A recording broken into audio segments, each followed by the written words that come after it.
So, as you guys can tell, Joey and I are COVID safe here. We wanted to make sure that it was very obvious and apparent that our microbes would not get on anybody else, or maybe, possibly. Well, here's the thing. Joe Boot likes to build things, as you all know from hearing and seeing pictures about the studio. So he actually has one of those automatic tape measures. Where you push the button and it goes, and it sticks out.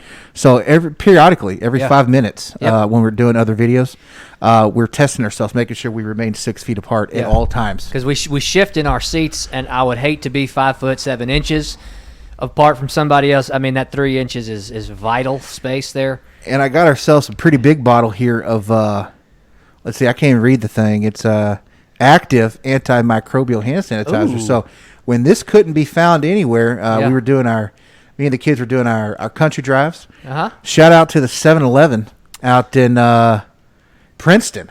Okay. We had to go to the bathroom, and normally that's not a big deal. Yeah. You know, so we're like, oh, we got to go to the bathroom so bad. Yeah. And I was like, oh, we'll just run to McDonald's. And then it dawned on us, we're not allowed in anywhere. Without a mask. But thankfully, this gas station, real nice guy, he'd put hand sanitizers like every 5 seconds everywhere. Oh, good. The pump ones, he'd put his own plexiglass up. He was cleaning. So, I mean, he was doing his best to keep himself and his customers safe from this virus. But he had 2 bottles left. Okay. And I said, can I buy those? And he was like, yeah. And I was like, can I buy both? And I was like, he goes, yes. And I was like, capitalism. This is great. Jackpot. Yes. And so I normally don't get receipts, especially right now. You know, you got to keep it. You know, you got to clean your hands from holding the hand sanitizer. Well, once you wash the receipt, you can't read it anymore. Exactly. So a couple of days later, I was reconciling my bank statement, and so like 2 bottles of water, a pack of gum, and these 2 bottles was like $30, and I was like, that dude took me. Yeah, he did for a penny. He sure did. But it smells. Dude, you should have got some of the Keep It Clean hand sanitizers made exclusively here at Average Joe Booze. I forgot to pick those up. Keep It Clean hand sanitizer, man. I mean, you should have. It's our gift to America. It really is, especially. It really is in this pandemic. Keeps on giving. It really does. It really does. That should be that informational video Jack wants us to do and how to. Yes, maybe we should just have a make your own hand sanitizer day. Absolutely, great. But yeah, so this stuff's pretty. It's like 80 or 90%, and it's very sticky. So I don't understand what that's all about. Yeah, well, but hey, shout out to CDC. That's right. Well, if your hands are sticking to each other, then they're not sticking to anything else. Boom. Okay. Boom. So True story. Todd, so you guys, I'm sure, have been affected by this pandemic in some capacity. Yes. Yeah, we have been. Yes, we have. So, what's your take on the mask and the wearing of the mask? Well, I mean, here in Asia, they were already doing that anyway, even before the pandemic, because, like, here, when you get sick, you wear the mask. That's usually the only people who wear it. But still, you see it kind of pretty often, because people don't want to, spread their germs to the people. So when I went to Tokyo 11 years ago, that's when I first started people here wearing masks. And honestly, they've been doing it for a long time, so it wasn't really a big deal. Okay, here. so now you're used to seeing it. It's not a big deal seeing it, but you weren't used to seeing it before. I mean, nobody here ever wore it, right? And so, but the other thing is, but how do you feel personally about you wearing it? Do you feel like it does anything, or is there a purpose, in your opinion, personally, for you to wear the mask? When I again, I've been in Asia for a long time, so when I used to get sick, I actually didn't wear the mask, because for me, I just think it looks, I think it looks silly. I'm not a fan of the mask, and plus, I have kind of sensitive eyes, and the mask kind of dries out your eyes. I generally don't like it, but I've been wearing it now for, I guess, 3 months, because I teach in a school, and you actually have to wear it in the school. So your school's open. Right. Well, Taiwan didn't close. Like, Taiwan did not shut down the same way that America did shut down. So my school, where I teach at, it never closed, actually. Nice. It was always open. But schools, but I teach in a different, I teach children's schools. Like, the public school system here did close for a month and a half, in which there were no classes. but then they went back. But the private tutoring where I actually teach never closed. Actually, we stayed open their entire time. Well, that's fantastic. See, I'm a high school teacher, and we're doing the distance learning. We've been doing that since March 16th or something like that, somewhere around that. Yeah, I mean, I think going back, we're like, golly, we're close to day like 70 or 80. Yeah, we're into the 7th or 8th week or 9th week or something like that of it. And I mean, it's not for everybody. The distance learning thing, a lot of people need to be in that environment where they have somebody there that's watching over them or that's influencing them directly. And it's kind of been a little bit of a drag for the educational system, in my opinion, because there's a big benefit to being with the kids. There's a big benefit for the teacher. There's a big benefit for the student. There's a big benefit everywhere. But of course, in the midst of all this, nobody wants to take any risks in any way, shape, or form. And I understand it. I understand. What are risks? Risks are now being defined in completely different ways than they have ever been before, which is probably a whole nother podcast. But fair. I'm fortunate enough that I teach in a time of internet and the ability to get widespread information to people quickly from a distance. And so I've been very fortunate to still be able to continue to teach and everything, even though it's at a distance. And, I don't wear the mask while teaching right now because it's through a computer. And I think the computer's the best mask, actually. It's the best one. None of my microbes will get through the screen, I don't think. There might be some science behind that. There could be. So Todd, first of all, if we happen to get something to you, we do apologize if it comes through the camera. We did not mean to. We have tried very, very hard here, the average Joe and I. Pat, I think you are a civil. Your civil disobedience here is welcomed. We appreciate you expressing your freedom of expression, freedom of speech, and everything, and not wearing the mask, and we're okay with it. Freedom of mouth breathing. Freedom, yes. Yeah, well, freedom of not feeling like you're contained in some kind of a death trap here where you can't drink anything unless you pull the mask down and then get the virus. This is fixing to come down. Our straw holes are getting cut. But it's really funny. You mentioned the microbes. Yeah. And we're getting this benefit to talking to Todd, and he talked about his first experience with mask. I was shout out to Spotify. Yes, always. They do this morning daily drive business where they pick some songs that they think you're going to like from your playlist, and they sprinkle in some news and some short, like no more than 20-minute little podcast segments. Sure. And so I was on there listening just the other day, and this podcast came up, and it was actually talking about masks. Ah.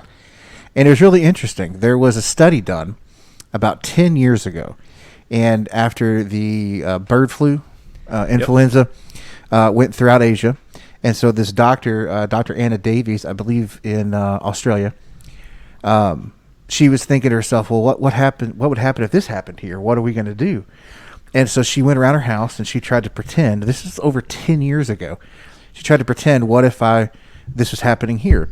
So she got some old T-shirts. She got some vacuum bag. Yeah, they got some what they call tea towels or something along those lines, and even a vacuum bag, right? Like Josh said. So yeah, okay. No, I did listen to it, just so you. No, I know you did. I didn't listen to everything you gave me, but I did listen to that one. Well, it was good listening. Well, shout out to Shots at Science podcast. Right. Wendy Zuckerman. I think it's a gimlet. I thought it was called Science Versus. Shots we science. can debate over the details later. Potatoes, really. Yeah, I'm sure if you just search mask podcast, it'll come up. That's fair. Yeah, that's fair. That's fair. You might get a lot of unexpected results with that. First time listening to it, and also true. Anyway, so there's a bunch of names they use, so it's kind of a little hard to tell. But anywho, so the results of going into the lab. So she took pieces of these different fabrics, and then they shot like a benign virus. It was like a virus, but not like a real virus. Edit. Yeah, a virus, but not a real virus. COVID-19. And so yeah, but there really was. The conclusive testing in that laboratory environment is that the truth of the matter is that these things really didn't do anything. Oh, yeah. They didn't really protect you. The most effective thing. You're making me do this solo. Keep going. No, I was doing it for dramatic effect. Oh, I see. I see. You know what I'm saying? Yeah, dramatic effect. I misunderstood. I'm sorry. You know, yeah. Scene. Anywho, so the vacuum cleaner bag was the really most effective. But like she said, you cannot function in public trying to breathe into a vacuum bag because it's not a rebreather. It's not. It doesn't have really any type of ventilation. It's not purifying anything. It's, I mean, if maybe the air coming in, but you're not doing anything with the air going back out. That's correct. And so the host basically tried to get her to draw a conclusion. So you're saying this is stupid and it doesn't work. And she goes, well, I can't necessarily say that, but I can tell you it doesn't work great. Yeah. Yeah. And she said it was 50% or less of an effectiveness or something like that. And one of the things she pointed out is that was just with one use. Yeah. That wasn't taking into consideration how wet they would be. And so she referenced the cloth getting wet throughout the day. And so I tell you, the first weekend of this, rolled into a gas station, and I thought I had to wear a mask. So I had one of these sleeves. And right as I'm doing this, I look out of my car. I'm in the very front of this racetrack, and I see two cops staring at me. And I got to tell you, it was a very surreal moment pulling a mask up with sunglasses on and a hoodie. Yes. At a racetrack. At a racetrack. This is my favorite look in public. Looking awesome. At cops. And so I'm already, I got enough stress and anxiety in my life. So I'm getting a few heart palpitations. I'm like, I'm blank if you do, blank if you don't, because hashtag keeping it clean. And so I walk in there, and I go to talk to the guy at the gas station, and this cloth automatically sucks in my mouth like a gag. So then I'm gagging on cloth, which is pretty embarrassing. Yeah. So then I rip the mask off to tell the guy. I'm going to need another demonstration real quick. Instant replay coming to you next week. Anywho, we digress. Love catchphrases. Yeah. But anyways, everybody was kind of looking at me funny and laughing because the people in there really didn't care. Shout out to Collin County where they didn't really have that many rules. But I think this happens to a lot of people, right? I went to get my hair cut. Yeah. I switched over to this little bad boy here. Try to buy local. So this is the Hui, that American hat company. Did you get that at one of the cars that are selling masks on the side of the street, which apparently now are like a multi-million-dollar business model? No. I saw Hui on. It was on one of our media feeds, and I like the hat company, and so they were selling these, and from their manufacturing in I think Fort Worth or Denton or somewhere a little north of us. You plugged them. Good job. Yeah. Yeah, absolutely. Buy local, and so get a mask. Yeah, well, I mean, never mind. I was going to say it. I had ordered some masks at the very beginning of this in case it got really bad. Yeah. And then come to find out those masks were coming from China, most of the things we order, and they still haven't made it there. And I'm not going to lie, there was a part of me in a moment was like, that's okay. That's okay. But anywho, that's fair. The mask. They can get rained on. You can be out in the open. Yeah. What happens to the fabric degradation from washing it, what you're washing it with? Because, people are trying to bleach everything. Right. Even inject themselves with it apparently because of a statement being misunderstood. That's fair.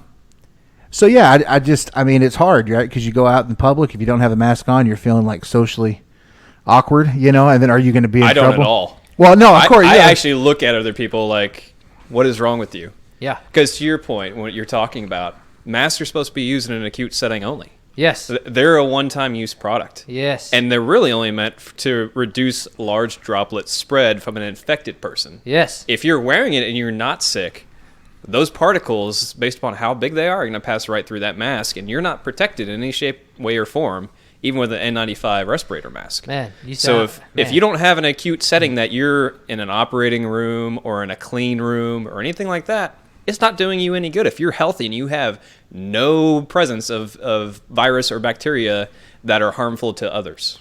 Absolutely. Well, and how before you go, I want to shout out to Emily. She's on. I guess the kids are in bed. No, probably not yet. Not acting up. No. One of the two. Yeah. And she said the mass public doesn't even wear them correctly. And that's how many times have you seen somebody with their mask like this? I mean, if you're not covering your nose, what are you doing? We're currently redoing our bathroom, and so we went to a store, a retail store to shop for tile. Right. And of course, this retail store is probably 100,000 square feet, and they have a sign out that says no more than 25 total customers in a 100,000 square foot facility, which is absolutely ridiculous. But absolutely, it is. I digress. Yeah. to quote you guys. But we get inside, and there's an associate manager wearing a mask and gloves, and as we're going through the checkout, the lady pulls down her masks, starts eating. Did you say masks? Masks, yeah. She had multiple masks. She only had one. Oh, I see. She probably should have had multiple, but Okay. pulls it down, starts to eat, then pulls her mask back up. Doesn't change gloves. Doesn't. So what's the purpose of the mask at that point? Well, I mean, you got that, and you got the gloves, and then you're touching all the stuff at the store, and then you're touching your mask. I mean, come on. They had hand sanitizer there up front that said, please sanitize your hands for the protection of the employees. So wait a minute, if I sanitize my hands before I enter, you're telling me that everything else in this entire warehouse is sterile? Yes. They are. That's what they are telling you. Come on. They're lying to you, but that's what they're telling you. Well, so this is a different variation of the mask. So this is similar to other masks in shape and stuff. But again, the more I'm going to talk, the more this sucker's going to ride up. Mm-hmm. And then you got a gap right there, or like you just said, you pull it down. Yeah. Plus, you got gaps coming out to the side. So again, they're not making what is the term, a hermetic seal? Am I saying that right? Yep. Sure. Boom, nailed it first try. And I don't think you did, but he understood I'm gonna what give you're myself saying. credit though. You have all this moisture accumulation happening because Yeah. your breath is going back and forth against this mask. Yeah. And That's what he was talking about, getting wet throughout the day. Yeah. Not just rain. What attracts viruses and bacteria? Moisture Warm, wet and climates. Yep. Yeah. Right in front of your mouth. Yep. Absolutely. Absolutely. I think. Well, No, it's fine. Well, I just have this. I have conflicting recommendations here. Two of the world's major health organizations disagree on wearing the mask. The World Health Organization discourages mask use. Says there's currently no evidence that wearing a mask, whether medical or other types, by any person or by healthy persons in a wider community setting, including universal community masking, can prevent the infection with respiratory viruses, including COVID-19. And the Centers for Disease Control says that everyone should be wearing a cloth mask. I mean, either we are or we aren't.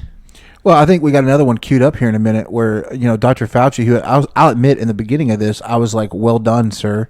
Kind, calm, soothing, voice in all this. But the more I've learned, the more I've seen, the more I've allowed myself to understand, the more I'm questioning things. And so, some of our prep for this went back. I found 3 different interviews, one in March, one in April, one in May. And he literally said something completely different about the recommendations of masks. Nice. No, we're just started. Well, I appreciate the interruption. Now, let's listen to Fauci. let's listen to Fauci. Right now, people should not be walking. There's no reason to be walking around with a mask. When you're in the middle of an outbreak, wearing a mask might make people feel a little bit better, and it might even block a droplet, but it's not providing the perfect protection that people think that it is. And often, there are unintended consequences. People keep fiddling with the mask, and they keep touching their face. And can you get some schmutz sort of staying inside there? Of course. But when you think masks, you should think of healthcare providers needing them and people who are ill. Isn't this him right here wearing a mask? Didn't he just say we don't need one? Also, didn't he say that we should be thinking of healthcare professionals and people that are ill? There's nobody that's ill in this picture. There's nobody within 6 feet. 6 feet of him that's ill, and yet he's wearing a mask. Man, I can't handle the spread of misinformation. First of all, that's the biggest reason why I got out of watching live TV and news and everything else is because what's real, what's not, what's positive, what's negative, all those things are they're just completely mixed, and you have to sift through everything. Now, apparently, I have a little bit of time on my hands, and I can't get out of the colander. I can't. I'm just there trying to find all the gems. Well, I got to tell you, I think the one thing, the older I've gotten, the more objective I've tried to be about things. I was very passionate and really thought that I knew everything when I was younger. Oh, yeah. And I thought it was my job to tell everybody about it. Backpedaled off of that, switched gears a little bit, was more like, let everyone else be a master of their own destiny. Let me try to figure out mine. Now I think I'm moving way back into center at this point to where, we have a platform. We have a voice. It's why not use it to the best of our ability? And so in that, I'm trying to look at things.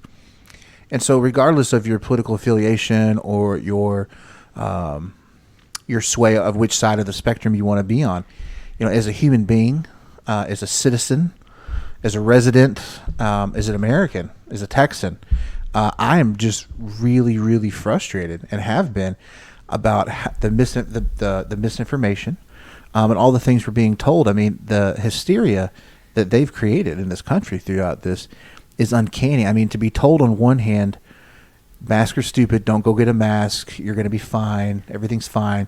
Everybody did that. Yeah. And then they say, well, go get a mask. We only told you that because we were afraid we were going to run out. Right. So it's like, so you're telling us if this science is real, you said, you know what, let's sacrifice a couple 100,000 people or whatever.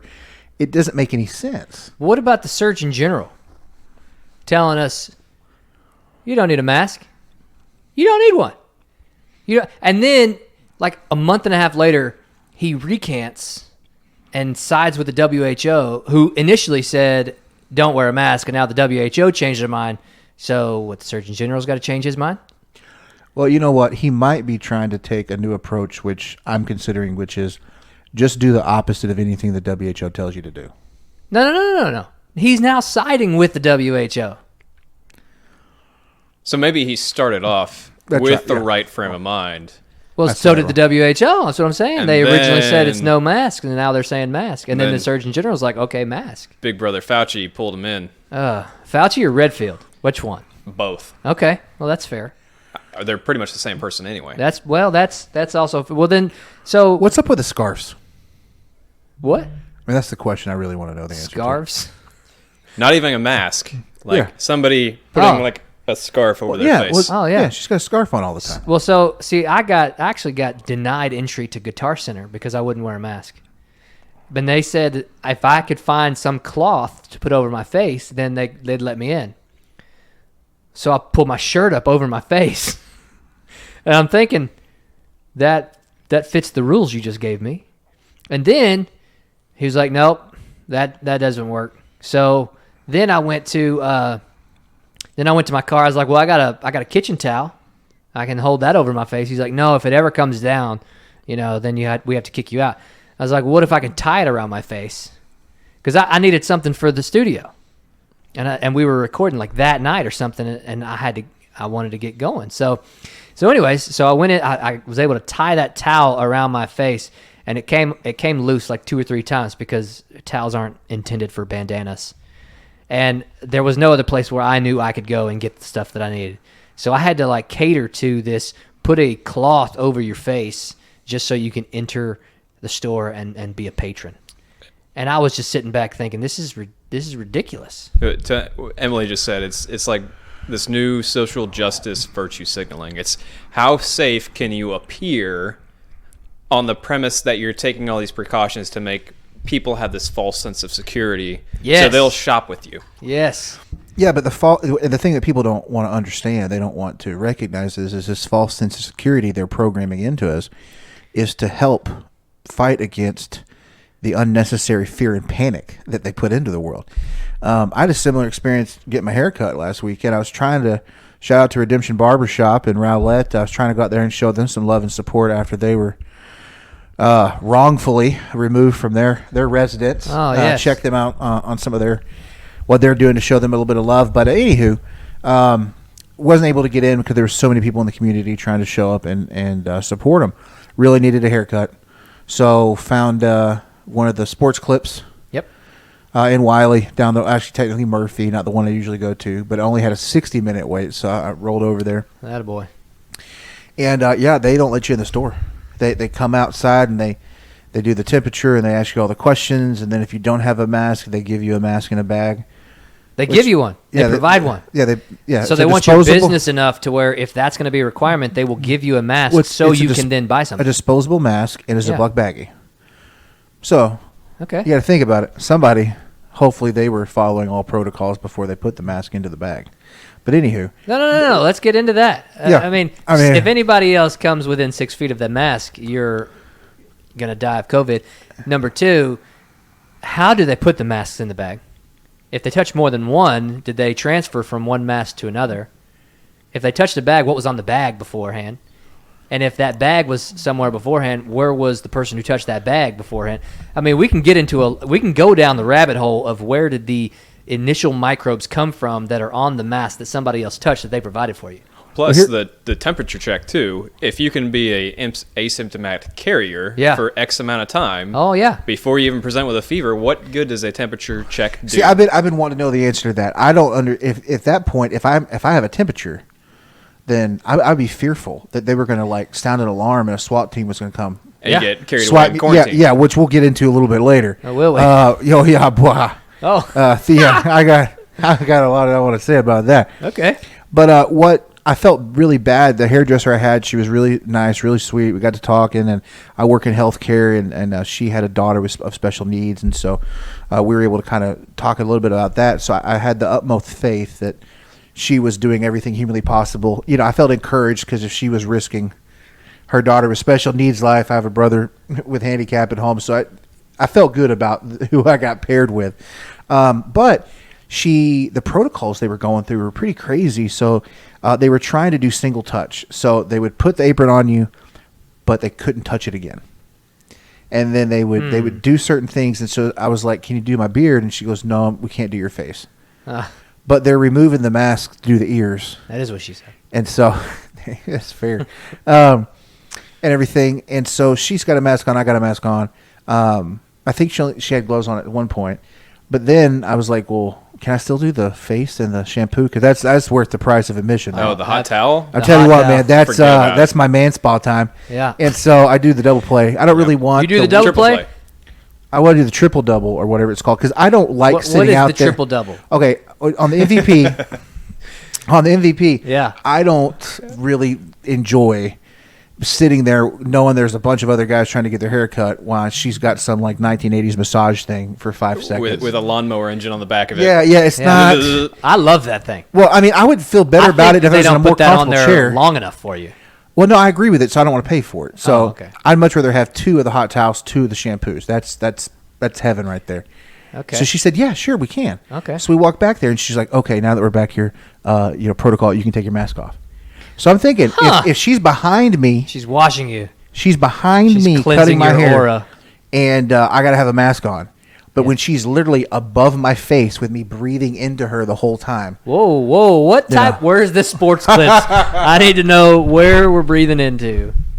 But I think they call spa clips or something. Yeah, well, it wasn't in Florida, and I wasn't with what's his face, Patriots. Well, no, I was thinking of the Patriots. Oh, Bob convenience spot. Yeah, Bob Kraft. But anyways, so the first towel she removed, and she put it in the trash can, it's a trash can they use for their dirty laundry, and so then the second time she's like, "I'm sorry, I'm not allowed to touch this one. You're gonna have to take it off of you," and I'm like, "You just massaged my face." Nice. With no gloves, like you know everything. So then we walk back in there, and so I got this big. Put your mask back on. Oh yeah, mask back on. Yeah, you did. So then it's already wet because I didn't have what I was supposed to do with it. I held it in my hands the whole time, which may or may not have been contaminated from all the different surfaces I was touching between point A and point B. And so I get back there, and so then the hairy little thing they put around you, because it was like shearing a sheep for me. Right. So all that's just piled up in a ball in the chair, and I'm like, do I need to move that? I mean, I don't have a problem moving it, but I've never been asked to do that before, never sitting back down on hair, which is not a big deal. It was just different. She's like, yeah, we can't touch that either. So then I have to take that and put it in a receptacle for her then to like just barehanded style my hair and blow dry it. It was strange. Nothing against her. Nothing against the business trying to stay in business and follow the rule of law. Yeah. But a lot of this just doesn't make a lot of sense.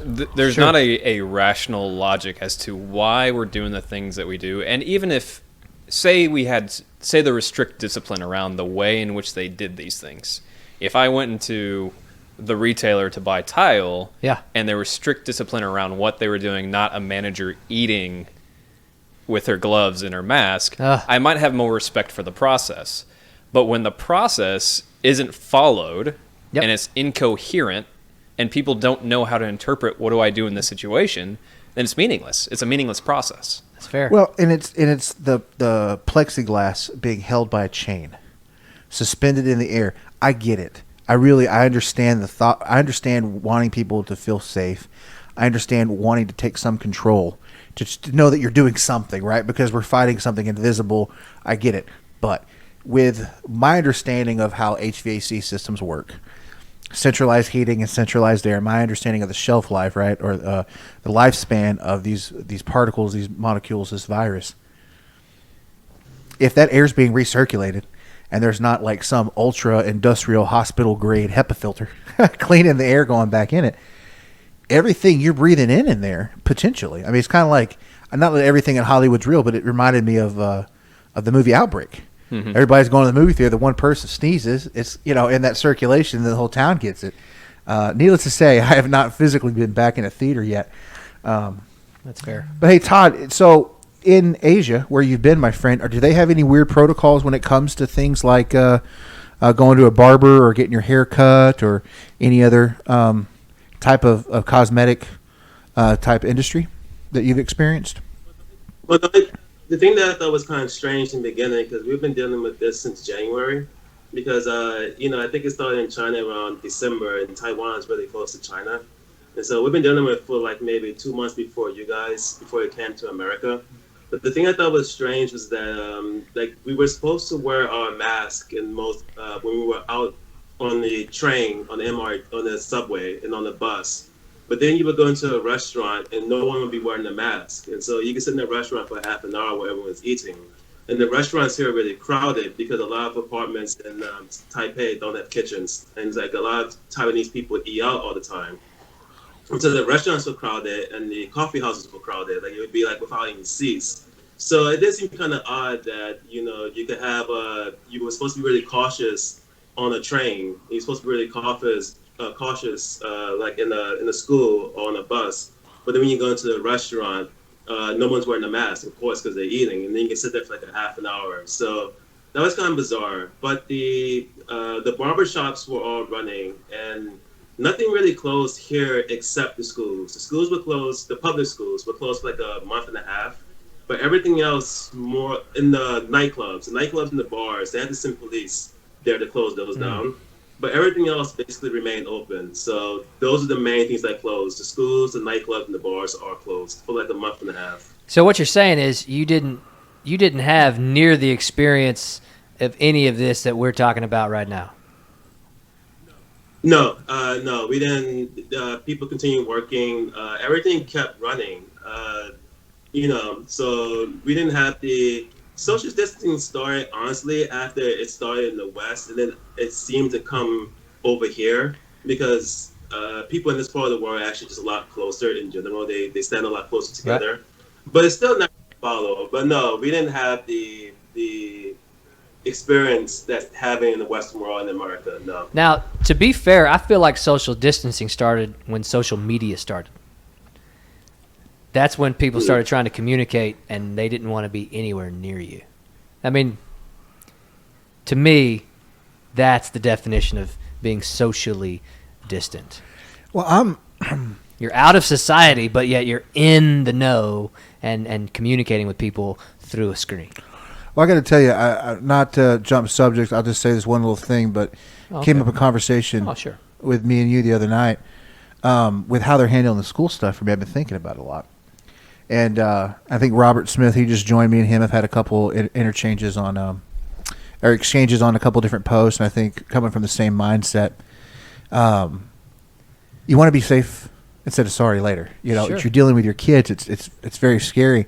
And so now as more of this is coming to light, and it does appear as though this wasn't just a case of some honest mistakes. There might be something bigger at play. There might have been extensive misinformation. There may be. I'm taking it a little bit personal. Yeah. I'm taking it, I'm getting a little bit enraged by it, a little outraged, very upset. Settle down, Joe. Put that mask back on so people don't see your real face. Because I feel like the way that they've done things with the schools, to me, if it comes out that this really wasn't that big of a threat and all these different things, to me, the move on the schools was to basically bring our children into this. Yeah. Whether it be as a distraction or used almost as a tactic to scare us. Control parents and, by the to be honest, potential kid illness or sickness or whatever. We're occupied with our kids. We're more distracted. We're more all concerned that on stuff. this. Absolutely. There's a possibility of that. You know what I mean? Yeah. There's always an emotional play to try to get people to react, whether it's gun control, whether it's terrorism, whether it's disease. Yep. As soon as you say, hey, we got to think about the children, then everybody starts paying attention. Absolutely. But if you look, South Korea really never stopped their school system. And I think they only had one really adverse medical outcome of a school-aged child in South Korea. And, of course, what happened, then they started changing the narrative here in the United States. Well, there's all these other maybe cardiac conditions happening as a result of COVID. Yes. And just yesterday I saw something that said, no, this isn't now an effect or a byproduct of COVID.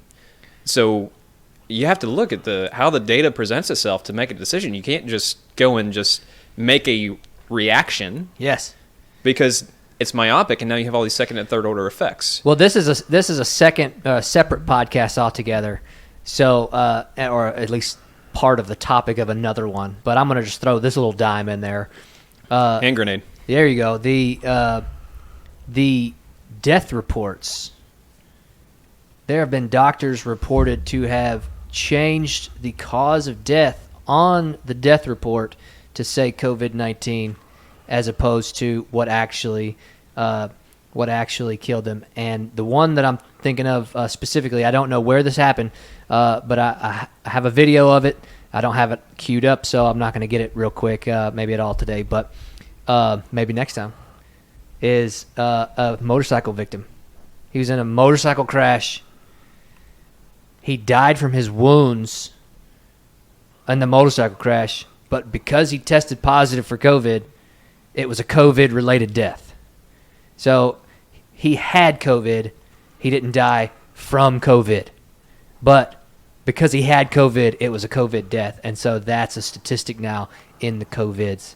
So death certificates are being changed because of the potential legitimacy of this virus that they're using our kids for by shutting down schools, by the fear of having to wear the mask. I'm going to get off of that soapbox because it could go for a while. Before you move on that, because there was, in the middle of the pandemic in Italy, there was a report that came out from Italy's National Institute of Health, and a guy named Dr. Walter Ricciardi, or I might be mispronouncing his name. That's fair. Who's the director of their National Institutes of Health, pretty much their Dr. Fauci. Yeah. Okay. Basically said the same thing Dr. Birx had said, where we're treating COVID deaths very liberally.